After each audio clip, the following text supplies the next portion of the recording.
In today's video, I'm going to teach you how to dissolve vertices in Blender while keeping your surface intact. This is a quick, reliable way to clean up messy geometry without poking holes in your mesh or breaking the surface. It's perfect for removing extra points left over from booleans, retopology, or imported models while preserving the overall shape.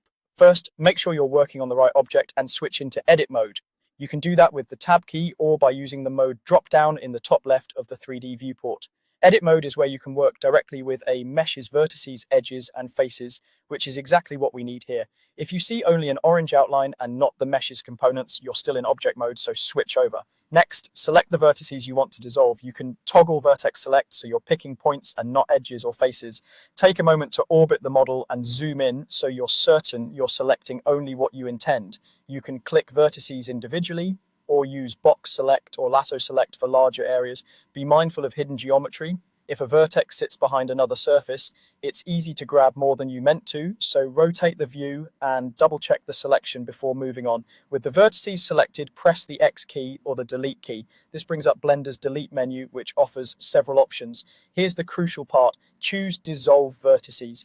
Dissolve is different from a standard delete. A regular delete removes the vertices and also deletes any connected edges and faces, which will open up the mesh.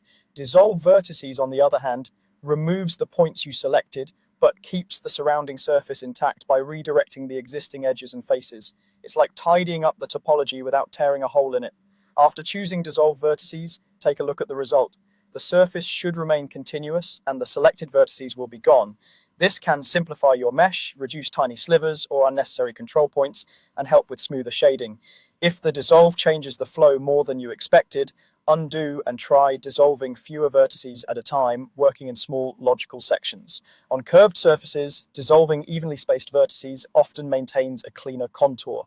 That's it. By entering edit mode, selecting the vertices, pressing X or delete, and choosing dissolve vertices, you can clean up geometry while preserving the surface. Use this technique anytime you want to refine topology without damaging your model's shape. Thanks for watching, and I'll see you in the next one.